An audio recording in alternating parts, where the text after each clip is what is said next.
আমি আইন অনুযায়ী বাংলাদেশ সরকারের ৪৩টি মন্ত্রণালয়ের মধ্যে ২৭টি মন্ত্রণালয় একাই সামলাবেন অন্তর্বর্তীকালীন সরকারের প্রধান উপদেষ্টা ডক্টর মোহাম্মদ ইউনূস।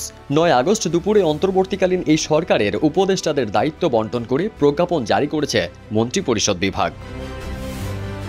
প্রজ্ঞাপন অনুযায়ী প্রধান উপদেষ্টা ডক্টর মোহাম্মদ ইউনূস মন্ত্রিপরিষদ বিভাগ সহ ২৭টি মন্ত্রণালয়ের দায়িত্ব পালন করবেন। এ মন্ত্রণালয়গুলো হল মন্ত্রিপরিষদ বিভাগ, প্রতিরক্ষা মন্ত্রণালয়, সশস্ত্র বাহিনী, শিক্ষা মন্ত্রণালয়, বস্ত্র ও পাট মন্ত্রণালয়, কৃষি মন্ত্রণালয়, বিজ্ঞান ও প্রযুক্তি মন্ত্রণালয়, রেলপথ মন্ত্রণালয়, জনপ্রশাসন মন্ত্রণালয়, বিদ্যুৎ, জ্বালানি ও খনিজ সম্পদ মন্ত্রণালয়, নৌ পরিবহন মন্ত্রণালয়, পানি সম্পদ মন্ত্রণালয়, মহিলা ও শিশু বিষয়ক মন্ত্রণালয়, দুর্যোগ ব্যবস্থাপনা ও ত্রাণ মন্ত্রণালয়, তথ্য ও সম্প্রচার মন্ত্রণালয়, প্রবাসী কল্যাণ ও বৈদেশিক কর্মসংস্থান মন্ত্রণালয়, বাণিজ্য মন্ত্রণালয়, শ্রম ও কর্মসংস্থান মন্ত্রণালয়, সংস্কৃতি বিষয়ক মন্ত্রণালয়, বেসামরিক বিমান পরিবহন ও পর্যটন মন্ত্রণালয়, মুক্তিযুদ্ধ বিষয়ক মন্ত্রণালয়, পার্বত্য চট্টগ্রাম বিষয়ক মন্ত্রণালয় এবং প্রাথমিক ও গণশিক্ষা মন্ত্রণালয়।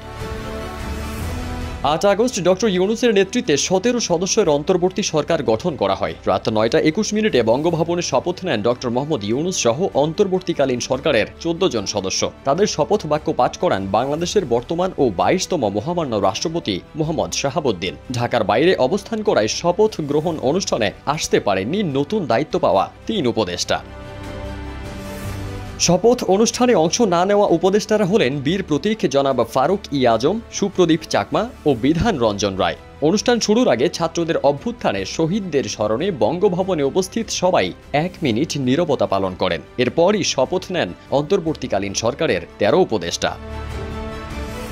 ডক্টর মোহাম্মদ ইউনূসের নেতৃত্বে শপথ নেওয়া অন্তর্বর্তী সরকারের ১৩ উপদেষ্টারা হলেন অর্থ মন্ত্রণালয় ও পরিকল্পনা মন্ত্রণালয়ের দায়িত্ব পাওয়া সালেহ উদ্দিন আহমেদ, আইন, বিচার ও সংসদ বিষয়ক মন্ত্রণালয়ের দায়িত্ব পাওয়া ডক্টর আসিফ নজরুল, শিল্প মন্ত্রণালয়ের দায়িত্ব পাওয়া আদিলুর রহমান খান, স্থানীয় সরকার, পল্লী উন্নয়ন ও সমবায় মন্ত্রণালয়ের দায়িত্ব পাওয়া হাসান আরিফ, পররাষ্ট্র মন্ত্রণালয়ের দায়িত্ব পাওয়া মোহাম্মদ তৌহিদ হোসেন, পরিবেশ, বন ও জলবায়ু পরিবর্তন মন্ত্রণালয়ের দায়িত্ব পাওয়া সৈয়দা রিজওয়ানা হাসান, ডাক, টেলিযোগ ও তথ্য প্রযুক্তি মন্ত্রণালয়ের দায়িত্ব পাওয়া মোহাম্মদ নাহিদ ইসলাম, যুব ও ক্রীড়া মন্ত্রণালয়ের দায়িত্ব পাওয়া আসিফ মাহমুদ সজীব ভূঁইয়া, স্বরাষ্ট্র মন্ত্রণালয়ের দায়িত্ব পাওয়া ব্রিগেডিয়ার জেনারেল অবসরপ্রাপ্ত ডক্টর এম শাখাওয়াত হোসেন, মৎস্য ও প্রাণী সম্পদ মন্ত্রণালয়ের দায়িত্ব পাওয়া ফরিদা আক্তার, ধর্ম বিষয়ক মন্ত্রণালয়ের দায়িত্ব পাওয়া ডক্টর আফম খালিদ হোসেন, স্বাস্থ্য ও পরিকল্পনা মন্ত্রণালয়ের দায়িত্ব পাওয়া নূরজাহান বেগম এবং শপথ নিয়েছেন সমাজ কল্যাণ মন্ত্রণালয়ের দায়িত্ব পাওয়া শারমিন এস মুর্শিদ।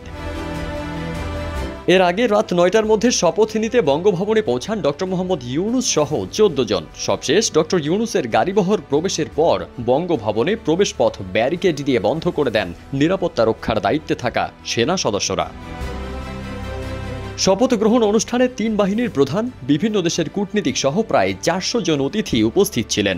অন্তর্বর্তী সরকারের প্রধান উপদেষ্টা হিসেবে ডক্টর মোহাম্মদ ইউনূসের নাম প্রস্তাব করেছিল বৈষম্য বিরোধী ছাত্র আন্দোলন। তাদের প্রস্তাবে সাড়া দিয়ে ৮ আগস্ট দুপুরে ফ্রান্স থেকে দেশে ফিরেছেন তিনি। এর আগে ডক্টর ইউনূসকে অন্তর্বর্তী সরকারের প্রধান উপদেষ্টা রেখে মোট ১৭ সদস্যের উপদেষ্টাদের নামের তালিকা প্রকাশ করে মন্ত্রিপরিষদ বিভাগ। ফারদিন সনি, দেশ রূপান্তর।